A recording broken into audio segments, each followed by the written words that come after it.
स्वागत है आप सभी का PCS स्पाइड चैनल पे हमारे। और दोस्तों, इससे पहले जैसा कि हम लोग ने अभी तक क्या देख लिया था, हम लोग ने GS पेपर्स देख लिए थे 1, 2, 3, 4। इसके सिलेबस जान लिए थे और इसमें कौन कौन से टॉपिक्स हैं, कैसे क्या पढ़ना है, वो मैंने आप लोग को बता दिया था। इसके साथ ही साथ हम लोग ने ज्योग्राफी ऑप्शनल का पेपर 1, पेपर 2 देख लिया है। आज दोस्तों बात करेंगे हिंदी और एसे की। सो यहाँ पे अगर हिंदी का सिलेबस देखें जो मेंस का है, उसमें क्या है आपका कि गद्य खंड दिया होता है जिसमें उससे रिलेटेड हमें क्वेश्चन के आंसर देने होते हैं, प्रश्नोत्तर। ठीक है, आपको एक पैसेज दिया रहेगा, उससे रिलेटेड आपको क्वेश्चन करने होंगे, समझाना होगा। इसके बाद संक्षेपण, आपको एक प्रेस राइटिंग करनी पड़ेगी, एक पूरा पैराग्राफ दिया होगा, उसको इन शॉर्ट आपको समझाना पड़ेगा। उस पूरे का मतलब बेसिकली जिस्ट लिखना पड़ता है, उसका कम शब्दों में जिस्ट लिखना पड़ता है। सो इसका तरीका क्या है कि आप जो कीवर्ड्स होते हैं उसको अंडरलाइन कर लो या बॉक्स बना लो, और वो कीवर्ड्स कोशिश करो कि इसमें आपके आने चाहिए, और बाकी आप अपनी लैंग्वेज में लिख सकते हो। इसके बाद सरकारी एवं अर्ध सरकारी पत्र लेखन, तार लेखन, कार्यालय आदेश, अधिसूचना, परिपत्र, ये सारी चीज़ें होती हैं। और ध्यान रखिए, जो इससे पहले जिस भी साल में अगर आप पेपर देने जा रहे हो, उस साल में जो आ चुका है उसको अगले में मत प्रिपेयर करना। चांसेस होते हैं वो नहीं आएगा, कुछ और आएगा। ठीक है, सो ये जल्दी तैयार हो जाता है पेपर अगर आप अच्छे से पढ़ते आ रहे हो, चीज़ों को समझते आ रहे हो, आंसर राइटिंग करते आ रहे हो हिंदी की, तो कोई दिक्कत नहीं होगी। शब्द ज्ञान और उसका प्रयोग होता है काफ़ी, इसमें आप मार्क्स फेच कर सकते हो। उपसर्ग और प्रत्यय, और आपको बताना होगा उससे कैसे कौन कौन से शब्द बन रहे हैं। विलोम शब्द पूछता है 10। वाक्यांश के लिए एक शब्द आपसे पूछता है और अच्छे खासे मार्क्स इसमें मिलते हैं। वर्तनी एवं वाक्य शुद्धि आती है।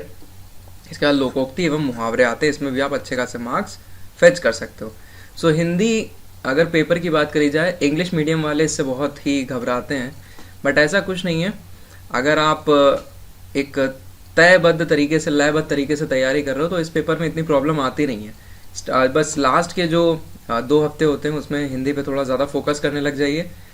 इसको जो लेटर्स वगैरह हैं उनको लिख लिख के याद करिए। ऑन अ डेली बेसिस लोकोक्ति, मुहावरे प्रिपेयर करते रहिए और चीज़ें आपकी गो थ्रू हो जाएंगी। अच्छे खासे मार्क्स इसमें लोग लाते हैं, फेच करते हैं हिंदी के पेपर में। इसके बाद एसे की अगर बात करी जाए तो यहाँ पे एसे आप देख सकते हो कि 3 एसे आपको लिखने होते हैं। ध्यान रखिए, यहाँ पे आपको 3 एसे लिखने होते हैं, 3 एसे। सबसे पहला पेपर जो होगा वो इसका लग सकता है या हिंदी का लग सकता है, तो कोई दिक्कत नहीं है, आप ऐसे को भी आराम से लिख सकते हो। बस इसकी टेक्निक याद रखिए क्या है, जब भी ऐसे लिखे तो तुरंत कूदना पड़िए ऐसे लिखने पे। स्टार्टिंग में पहले सेलेक्ट कर लो कि मान लो हम क्या करेंगे, मान लो सेक्शन ए से एक कोई पर्टिकुलर हमें ऐसे लिखना है। सो आपको चॉइसेस दी होंगी, आपको एक उठाना पड़ेगा ऐसे। तो आपने एक ऐसे सेलेक्ट किया, आपने एक ऐसे सेलेक्ट, मान लो AI पे आ गया, आर्टिफिशियल इंटेलिजेंस, वो सेक्शन B में आएगा क्योंकि साइंस एंड टेक्नोलॉजी हमारा यहाँ पे। मान लो यहाँ पे RTI आ गया, RTI, राइट टू इन्फॉर्मेशन, क्योंकि ये पॉलिटिकल स्फीयर का है। सो मान लो ये आ गया। अब इस पर थोड़ा समय दो, मेरा मतलब समझ रहे हैं आप लोग। आपने एक सेलेक्ट कर लिया ऐसे, इसके बाद क्या करो, RTI पे बैक पेज पे रफ वर्क के लिए स्पेस दिया होता है, रफ वर्क। तो उसमें क्या करो, पेंसिल से या पेन से, जो भी आप RTI पे जो भी आपको रिलेटेड चीज़ें याद आ रही हैं RTI से रिलेटेड, वो आप जॉट डाउन यहाँ करना शुरू कर दो। उसके माइंड मैप बना सकते हो, फ्लो चार्ट बना सकते हो, कोड्स लिख सकते हो, डेटा का इस्तेमाल कर सकते हो, इंटरनेशनल लेवल पे क्या क्या प्रैक्टिस है वो लिख सकते हो। ठीक है, सो अपना ब्रॉड स्पेक्ट्रम रखिए।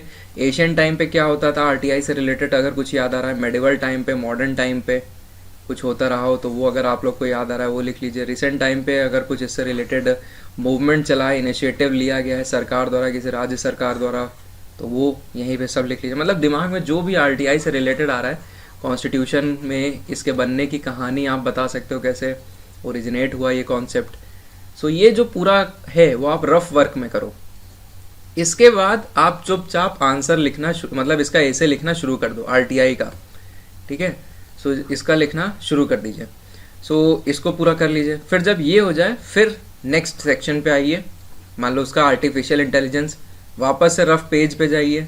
आर्टिफिशियल इंटेलिजेंस पे जितना भी आपको दिमाग में आ रहा है, जो भी आपने पढ़ रखा है, वो सब लिखिए। इसके बाद इसका ऐसे लिखना शुरू कर दीजिए। फिर तीसरे सेक्शन पे आइए, एक कोई उठाइए, मान लीजिए कि कोरोना पे आ गया, कोरोना पे।